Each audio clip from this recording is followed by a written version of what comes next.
खबर हिमाचल से है, जहां हिमाचल में एंट्री टैक्स को लेकर सरकार ने यू टर्न ले लिया है। जी आपको बता दें, बीजेपी नेता सतपाल सत्ती ने इसे अपनी जीत बताई है। उसके साथ ही उन्होंने कहा कि ये विरोध के बाद फैसला बदल गया है।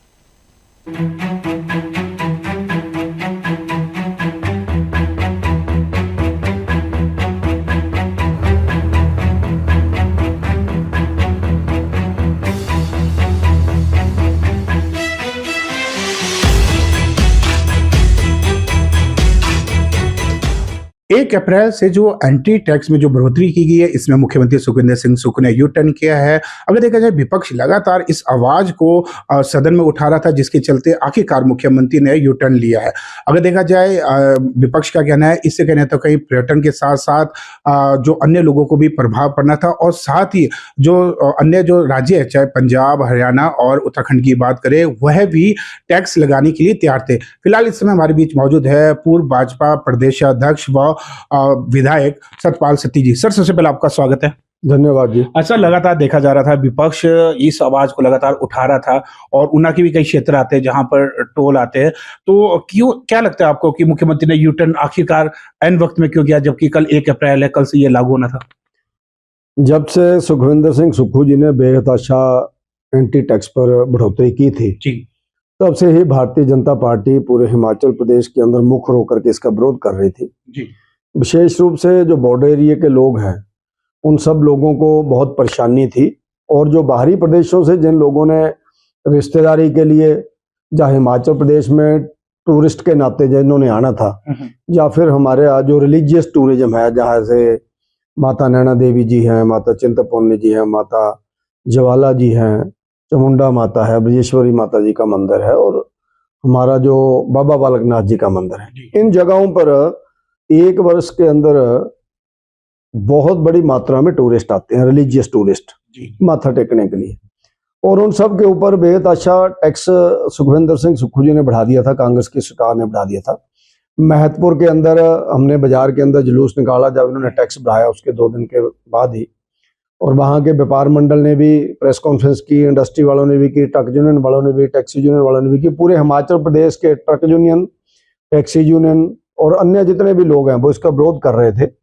और भारतीय जनता पार्टी ने जो बजट सेशन चल रहा है, इसमें 2 बार लगातार विधानसभा के अंदर इसके विरोध में धरना दिया। आज भी हमारा धरना था, और उस धरने के अंदर भी हमने मांग की कि इसको हटाया जाए, और बजट सेशन जो चल रहा है उसमें बजट स्पीचेस के अंदर भी भारतीय जनता पार्टी के विधायकों ने मुद्दा उठाया, और हमारे एमपीज ने भी इसके विरोध में बोला। तो अल्टीमेटली सुखविंदर सिंह सुक्खू जी को हिमाचल प्रदेश के अंदरूनी दबाव के अंदर और बाहरी प्रदेशों ने भी जो विरोध किया, हरियाणा से, पंजाब से, जो अन्य कांग्रेस को छोड़ करके जो अन्य राजनीतिक दल है, उनके नेताओं ने, उनके कार्यकर्ताओं ने भी इस बात का विरोध किया। तो आज उन्होंने वापस लिया, अच्छी बात की है उन्होंने, क्योंकि बहुत ज्यादा दिक्कत हो जानी थी, रिश्तेदारी में भी दिक्कत हो जानी थी, और बिजनेस में भी दिक्कत हो जानी थी।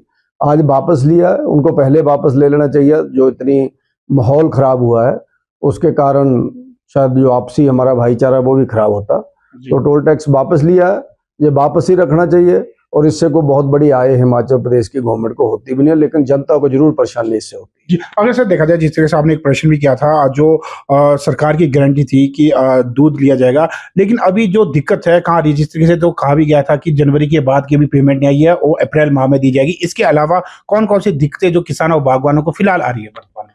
जब कांग्रेस पार्टी ने चुनाव लड़ा था, उस समय अनेकों गारंटियां जनता को बरगलाने के लिए दी थी, बहकाने के लिए की थी, क्योंकि उस समय भारतीय जनता पार्टी की सरकार बड़े अच्छे तरह से चल रही थी।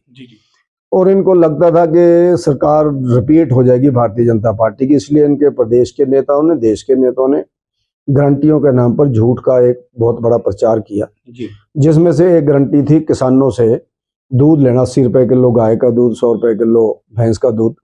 लेकिन आज परिस्थितियां यहाँ तक हो गई हैं कि जो लोग भी सरकार को दूध सप्लाई कर रहे हैं, उनका कहना कि 2-2, 3-3 महीने के दूध के बिल उनको नहीं मिल रहे हैं, जबकि पशुओं को चारा देना वो तो जरूरी है।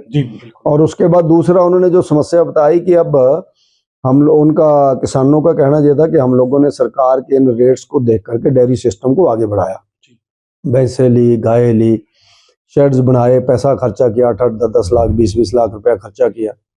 तो उसके बाद आज दूध की भी इन्होंने लिमिट तय कर दी है कि एक किसान से 10 लीटर या 20 लीटर ही लेंगे, लेकिन उस किसान के पास तो 10 भैंसे हैं, तो वो कहाँ देगा दूध? उसको तो 40 लीटर आ रहा है, सुबह 50 लीटर आ रहा है। तो वो मामला मैंने आज विधानसभा के अंदर उठाया था, तो मंत्री जी ने जवाब दिया है कि जल्दी ही जो बाकी बची हुई पेमेंट है उसको हम लोग दे सर, अगर देखा जाए मुख्यमंत्री का यह भी कहना है कि जो हम दत्तनगर में लिया है इसमें जो 75,000 लीटर जो दूध रोजाना आता है इसमें भी लगभग 25 पैसे का प्रति लीटर सरकार को इस टाइम घाटा है, और किसान बागवानों को हितैषी समझते हुए उनका ध्यान रखते हुए ही सरकार ये कदम उठा रही है। नहीं, अच्छी बात है, किसानों की आर्थिकी बढ़नी चाहिए। गांव में रहने वाले लोग गांव के अंदर रहें, वहीं पर उनको रोजगार मिले ताकि वो अपने दूर क्षेत्रों में ना जाना पड़े। बच्चे बाहरी प्रदेशों में जाकर के 10-10, 12-12 हज़ार रुपए की, 15-15 हज़ार की नौकरियां करते हैं, तो आधा तो वहाँ खर्चे में ही आ जाता है। और लॉ एंड ऑर्डर की स्थिति कितनी खराब है बाहर। हमारे शरीफ लोग हैं, वो चाहे बच्चे हों बच्चियां हों, उन लोगों को जो दिक्कत आती है वो ही जानते हैं जो फेस करते हैं। इसलिए गांवों के अंदर रोजगार मिले। और हिमाचल प्रदेश के अंदर पंजाब से भी बहुत दूध आता है, तो उसकी गुणवत्ता के ऊपर भी कई बार लोग प्रश्न उठाते हैं कि जो दूध आता है उसका पता नहीं है कि ओरिजिनल है या क्या है। तो इसलिए ये कदम तो अच्छा है, लेकिन उस कदम के फेल होने के चांसेस अब सामने नजर आ रहे हैं। कुल मिलाकर जो देखा जा रहा है, जो किसानों और बागवानों को लेकर जो ये कदम है वो अच्छा है, लेकिन जो अधिक दूध जिनके पास है उनके लिए कहने तो कई परेशानी बनी हुई है। वहीं जिस तरीके से मुख्यमंत्री ने यू टर्न एंटी टैक्स को लेकर इसलिए किया क्योंकि विपक्ष लगातार इसका विरोध कर रहा था। कामेश्वर शर्मा की रिपोर्ट, शिमला से।